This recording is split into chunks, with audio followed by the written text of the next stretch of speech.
Yo, pull up a chair, let the real talk begin. Faith on the table where the brothers lock in. Life gets heavy, but we stand our ground. Truth in the room when the circle comes round. No mask, no front, just real men here. Talking about faith through the doubt and the fear.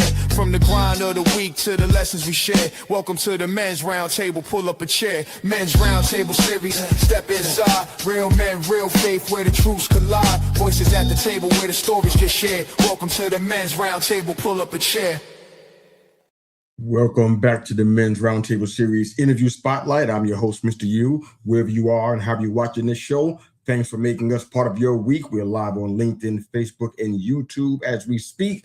And of course, as customary, if you have a question for my guests or myself, drop it in the comment or chat where you see in this episode. We're happy to answer those questions on air as they come through. Most of you guys already are aware of it, but I have to say it every time so we get accustomed to it. The Men's Roundtable Series podcast is also a roundtable, separate, standalone broadcast every Thursday night, 7 p.m. EST. We have a bunch of rotating panelists from around the country who are coming in to that safe space that we created to talk about men's issues. Not much is off the table when it comes to these men. So what we're going to do is today is a very special treat. One of my friends and good buddies of mine, who's been a regular on the roundtables on Thursday since we started doing it, since it was a monthly show. He was always there from the very beginning. So we're bringing him in. He's a men's relationship coach, personal development coach, podcaster like myself, and devoted husband and father of 3, I believe it is. Might be 2. Might have messed up. David Brent Dowlen in the house. What's up, brother? Good to see you, man. What's up, man? It's good to be here, brother. I only have 2. I only have 2. All right. Well, maybe I was prophesying. All right. So,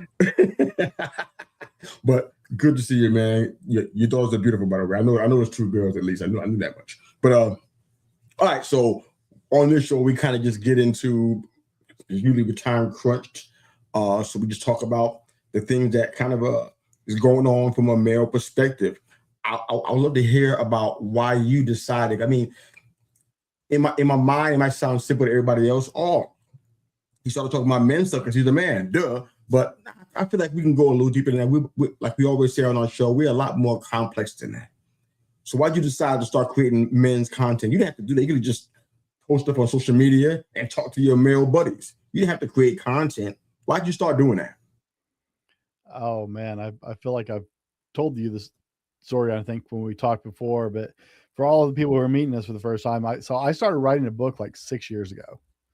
I still have not finished the book, by the way, just full disclosure before you ask. But I started writing a book, like that was the origin of The Fallible Man. It was going to be a book. And I got like 130 pages into it and started looking into, I started looking into self-publishing and realized if anybody other than my wife and my mother were ever going to read it, I had to like start to get myself out there, because there are a lot of books published every year and a lot of them never get read. I thought, well, I'm not going to write all this down if like just for me. It is a process, because like you learn a lot about yourself and you learn as much writing the book, I think, honestly, talking to all the authors I've spoken to over the years. But I started writing this book because I had a bunch of women in my life actually ask me to write a book for women, helping them understand their boyfriends and husbands. And this was before the term mansplaining existed, but like all the warning bells went off in my head regardless. I was like, that sounds like a trap. Right? Yeah, that sounds dangerous. But I started thinking about it. It's like, okay, well, what can I do? I don't want to do that because that's going to end badly, but what can I do? And so I started thinking, well, maybe I can help men learn to connect with the rest of the people in their lives. And originally it started primarily as looking at helping men connect with their loved ones more, right? Specifically their spouses, their kids. But it grew into, is like, well, if we're helping them already fix that, like you said, we're more complicated. We're not 2-dimensional. And so we had to start dealing with other issues as well, because it's not there's not a 1-2 punch. Like, bam, I can make your relationship perfect now without helping Yeah. some other underlying issues in your life, right? And the more I dug into that, the more I started thinking, it's like, man, there's just not a lot of people out there helping men right now. And like, we're the worst audience in the world. I told my wife I was going to start doing this, and she's like, could you pick a harder audience? Like, did you aim for like the most unreachable audience you could find? I was like, well, no, because we don't like to be told what to do. No man wants to have some other guy telling what to do. Tell me about it. So yeah, that was the beginning of the rabbit trail, brother, and that was like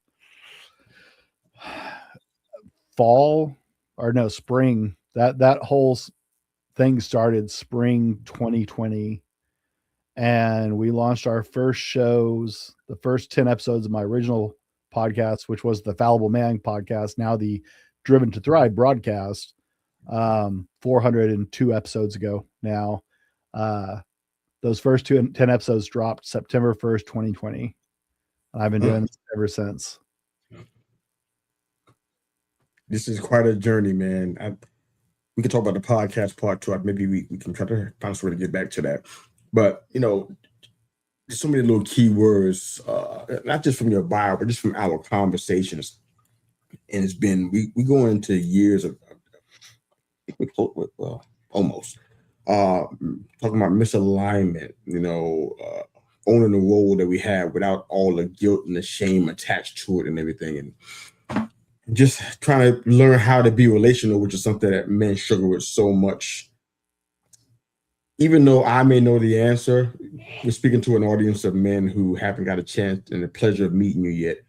What would you say is, if you had to pick one challenge that just like, I'm still working on this one. This one, I thought I'd be on 10 right now. I'm still kind of on 3, trying to work it out. I'm moving. I'm not on 2. I'm not sitting still, but I'm moving, but I'm not quite on 10 yet. I'm trying to get there. What's that challenge? Is it a relational challenge? Is it isolation? Avoiding isolation? Is it an alignment of values? What is it that's the biggest challenge for you specifically right now, Brent? Me personally? Yeah.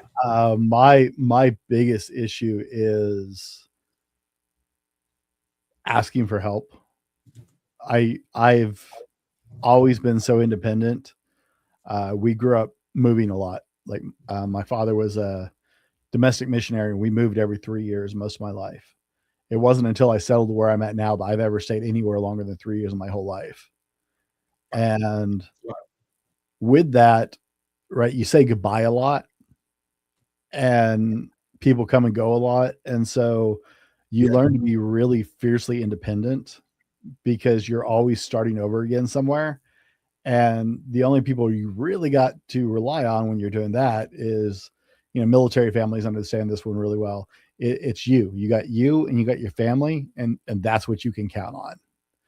With military families, at least you got some structure that, military bases are going to be military bases and the rules are going to be the same. But being a domestic missionaries kid, like I've lived all over the country, and it was always us starting over. So I just became fiercely independent and have real issues trusting other people to help me or to even think about asking for help because I've just always had to do it. Let's turn this into a game show. Uh-oh. Let's say we had wifey in here. You got the earphones in or the earplugs, so you can't hear her response. Mm-hmm. And I asked the same question I just asked you. Is she going to say the same answer? It's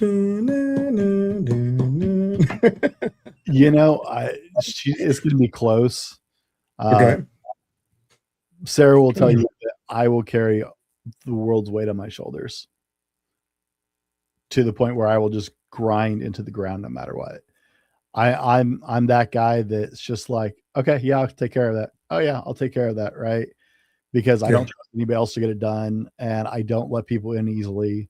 And so I just take on more and more and more. So it's somewhere between not asking for help because I don't, and I just feel like I have to carry it all.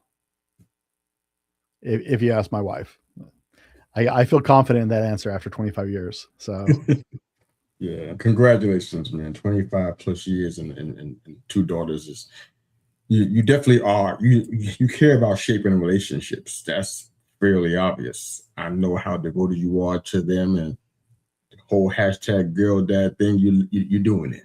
You're living it out. One of the things that I would love to ask you about. We've been talking about it, and don't feel funny about having to repeat it because a lot of people are hearing it for the first time. Even to some degree, I'm hearing some things for the first time too. But we're spending all of this month and all of next month on the round talking about mental health. You're very vocal about men's mental health. I Yep. love to hear why it's so important to you and why you feel so strongly about it. If that makes sense. Yeah, no, I'm absolutely, you're right. I am fiercely an advocate on men's mental health. And it's partially because it stems from that exact issue of I don't ask for help. Consequently, is that the right word? Because I don't ask for help and I've always felt like I had to carry the weight of the world on my shoulders. I've had some really nasty bouts with men's mental health. Personally, I've attempted suicide twice in my life. Maybe 3 times. I you have to throw the qualifiers on that.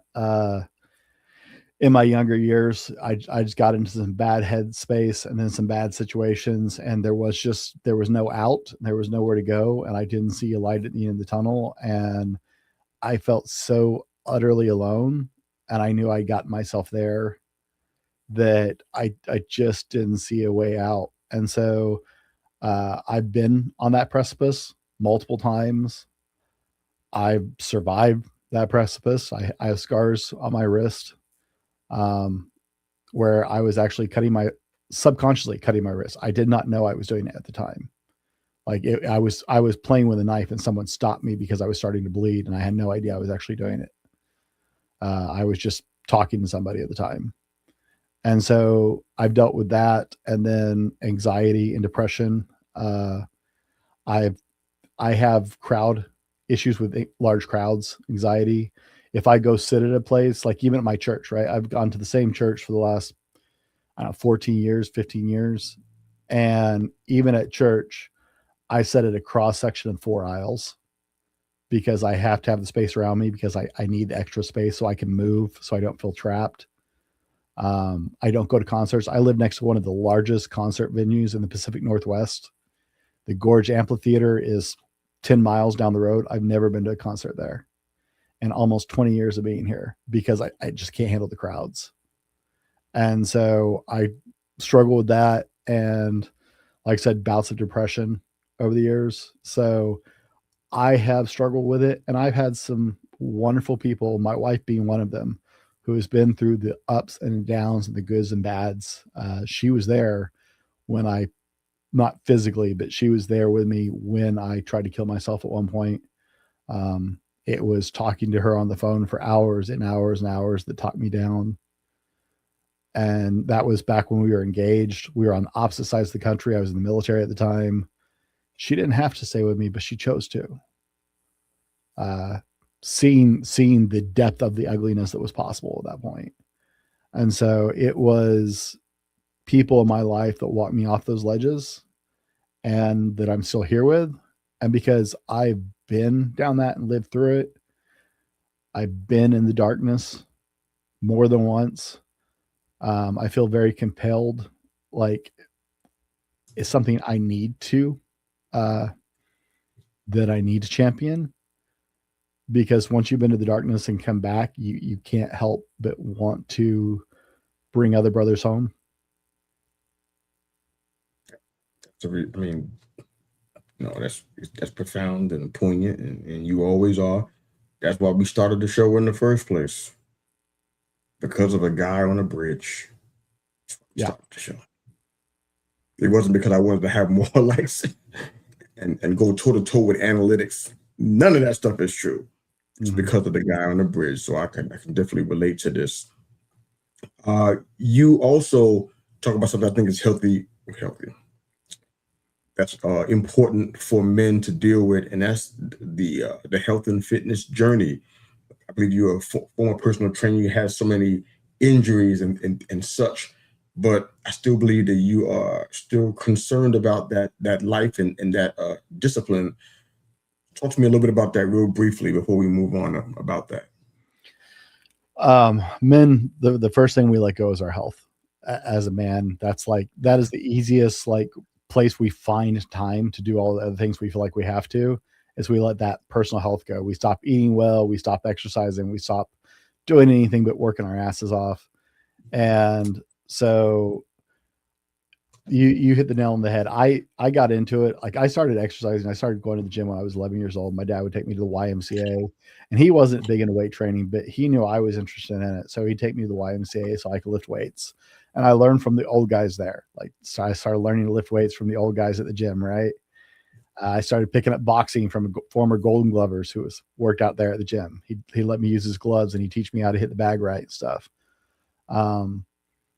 But I started lifting in junior high, and I just became obsessed with, who is it? Oh God, one of the big philosophers said that, it's a shame for a man to go through life without seeing what he's physically capable of, without actually reaching that peak. And that always stuck with me. And so first I started exercising because I loved it. It was a good place to exercise my demons. It was a good place to face down those frustrations. I had a lot of anger as a kid when moving around a lot. I got picked on because I was the fat kid, and when I was younger, before I hit my growth spurts. And so it gave me a place to vent. It gave me a place to channel that aggression constructively.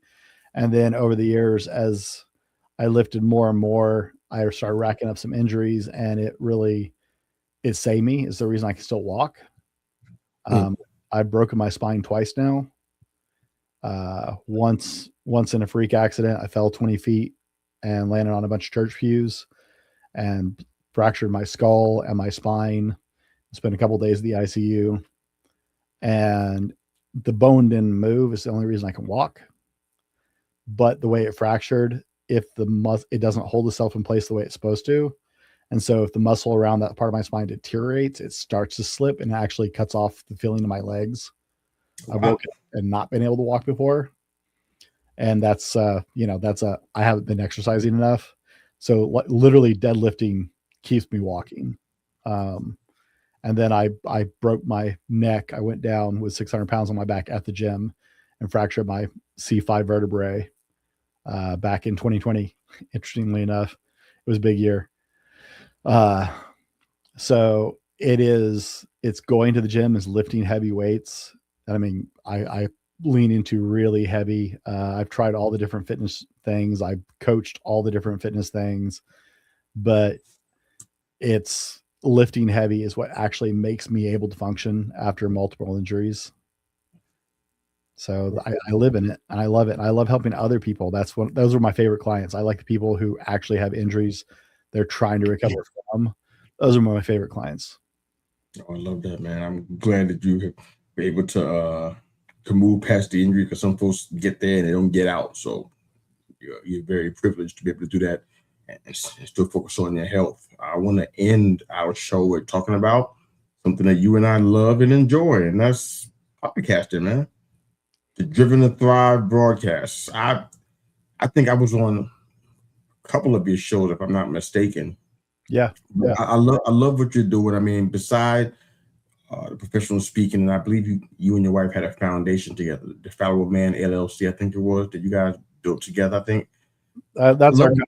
That's our home company. Yeah. I love what you're doing with the with Driven to Thrive. I've always felt like it was different than Dad had, in my opinion. I would even go as far as say it was different than Fallible Man to me. It just felt like it. I don't want to spend too much time not talking, because it's not good for radio or podcasting. It just feels like it was something regal and majestic. if that's the right word for it, for the Driven to Thrive. It was like I was expecting some warrior music and just some war drums and horns and you know, the gallantry of it all. You just feel like that broadcast has that kind of feel. Talk to us about Driven to Thrive so you can kind of help me get off this ledge that I'm on right now. Driven to Thrive broadcast. Talk to us about that real quick. I'm not sure anybody's ever used the word regal to describe anything I'm doing, but you know, that's the first time I have to like clip that later just to prove that somebody ever actually said that. I said I stand behind it. Go ahead. The Driven to Thrive broadcast was a rebranding. I got deplatformed in 2024 from my original show. Took a massive hit, went from being in the top 1% of indie podcasts in the world and basically started over. And like that was hard. You know, you get really invested in something, you do hundreds of episodes. It's really like it was like losing a friend when that happened. And I almost gave up podcasting. But I limped it along for a while. I almost walked away. I had some friends talk me out of it. And at the beginning of 2025, we rebranded. I was like, okay, I need kind of a new facelift. The core of the show did not change, but it's like, okay, I need a slightly new change because everybody, when I would explain the Fallible Man as a title, they'd be like, oh, that's cool. But that's the problem is I got to explain it. And as you know, just a little bit. Right. When you're scrolling through podcasts, that's not going to happen. No one's slowing down for that. They don't know what your podcast is. And so we rebranded at the beginning of 2025. I took 2 months off. It's the first time I'd taken off in years. And we rebranded to the Driven to Thrive because it really still contained the heart of the original show with a new title. And we made some programming changes. I went down from 2 shows a week to 1 show a week. But we also started tying it back into, I've always compartmentalized things in my life. And I decided it was time to kind of knock some of that off. So I started bringing in more of my faith into the show. I'm a Christian and it's core. I used to be a minister. My father was a minister. It's a very core part of who I am. But I also subscribe to a lot of the Stoic philosophies. And so I started tying in more intimate parts of me into the philosophy of the show and the way we talk about things and present things. I'm also obsessed with brain science. Like I'm obviously, not Andrew Huberman. I'm not a neurologist or anything, but I love to study that stuff. And I'm fascinated by how it all works. And so we started tying in all these things that kind of make up the way my brain works and the way I attack the world and bringing it into the show actually. So when you come to my show, you'll find a lot of almost every major talking point. I back it up either with 1 to 2 of those things. We get into the neurology of it. Is that the right word? Yeah. The brain science of it, right? We get into the brain science of it and the biblical foundation for it are the Stoic principles of it, or, and we use those bases because that's really me. That's how my brain works. Those are the things that I relate life through, the lenses I look through. And so I made it more personal than the original show instead of just trying to teach, because I've always been a teacher. That's my background. That's my history. I've always been the trainer or the teacher, whatever role I'm in. And I wanted the show to become more personal. I wanted to actually put more of just the raw me into it. So I make some of the jokes that I wouldn't have made before. I use some of the points. I've always kept everything to the side because it's not a faith-based show per se. I'm a faith-based individual doing a show, and I had worked to keep that separately. And so while we're still not a faith-based show, I don't keep my faith out of the show now actively. And I've grown to love the new format. We just released a new show earlier today. Congrats, brother. And I've really it feels more connected to me at this point. I've gotten, I got to that blah portion where, you're doing the show just because you put it in the show and you're like, but you don't really love it as much for a while. And, rebranding and going this direction has been good for me. We had to pause the show at the beginning of this year for a couple months, due some business changes in my business, but we're back on back on track. We just celebrated our 400th episode 2 weeks ago, and yeah, I'm loving doing the show again. And hopefully, the show has always been. I've never wanted to be famous. Of all the oddities, right? I'm on social media. I'm on YouTube. I never have wanted to be famous in my life. Like I passed up chances to go to college for stage theater. I had a full ride scholarship. I had a shot at Juilliard for technical theater. I never wanted to be the guy on the stage. I loved being the guy behind the curtain, making the magic that made everybody else be able to believe what they saw on stage. Right. And so ending up on YouTube, I want to do the audio podcast. I started doing YouTube just because I thought, well, I can turn on a camera. Sure. Okay. Yeah. But I never wanted to be famous. I still don't want to be famous.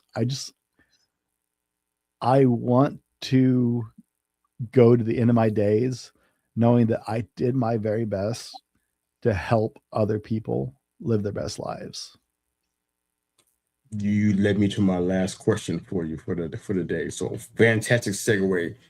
Minds think alike. So tell me this.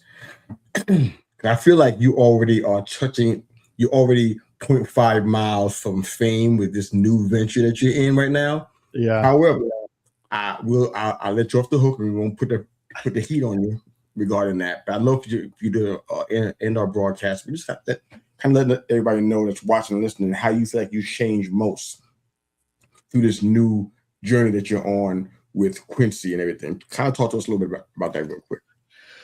Okay, so the segue into my new business.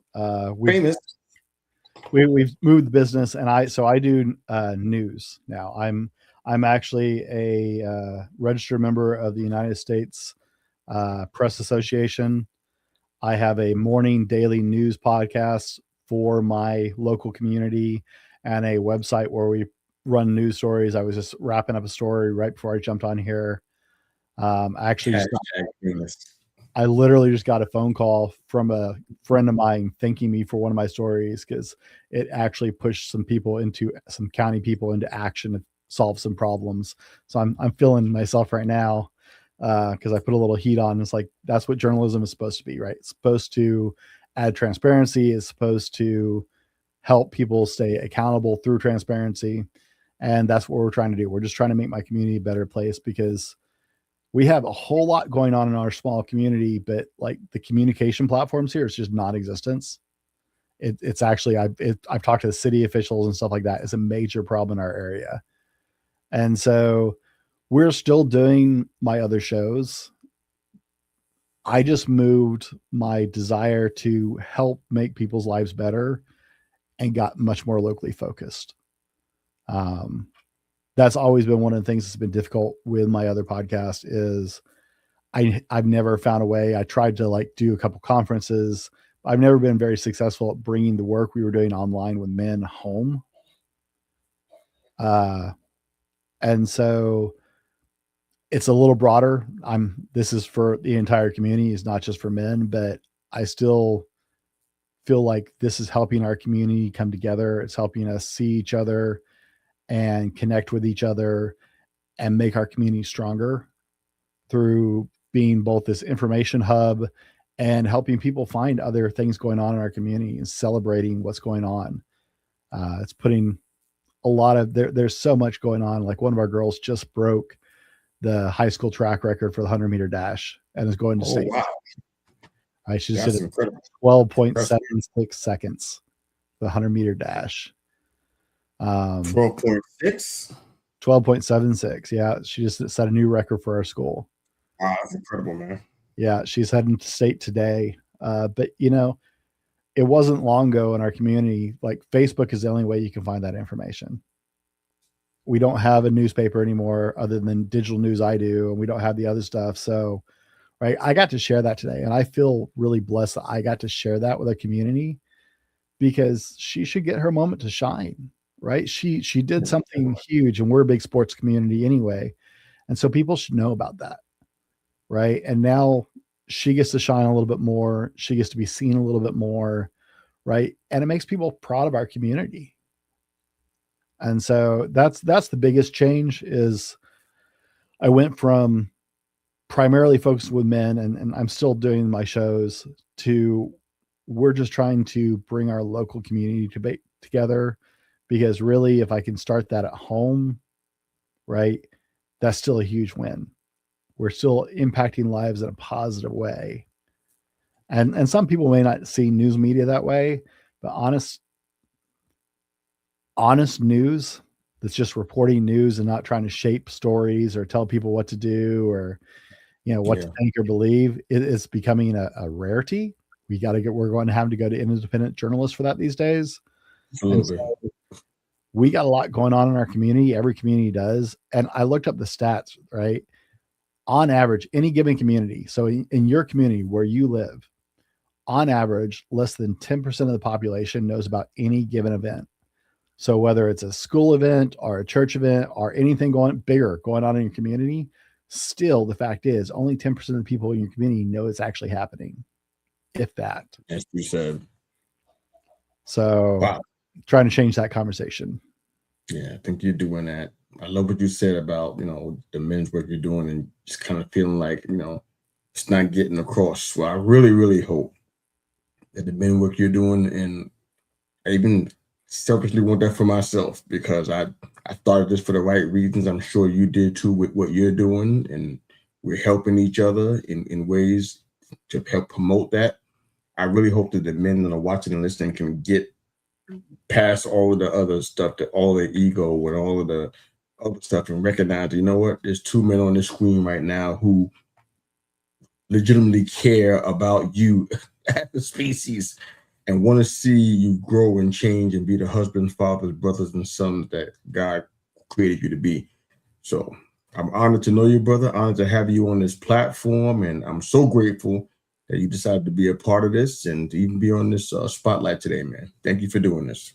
Thanks for having me, brother. Appreciate it. My pleasure. For those that are watching and listening, the purpose-drivenmen.com is where you can, if you listen to this show or watching it, you can find Brent and his work, purpose-drivenmen, no spaces.com. Be better tomorrow because of what you do today. That's his motto. He lives by it, and we all should. Thanks again for doing this and for being a part of the conversation and for watching and listening wherever you are and however you're doing that. That's David Brent Dowling. I'm Mr. U, and this is the Men's Roundtable Series Interview Spotlight. Thanks for watching and listening. Look forward to hearing from you. Men's Roundtable Series, step inside. Real men, real faith, where the truths collide. Voices at the table where the stories get shared. Welcome to the Men's Roundtable, pull up a chair.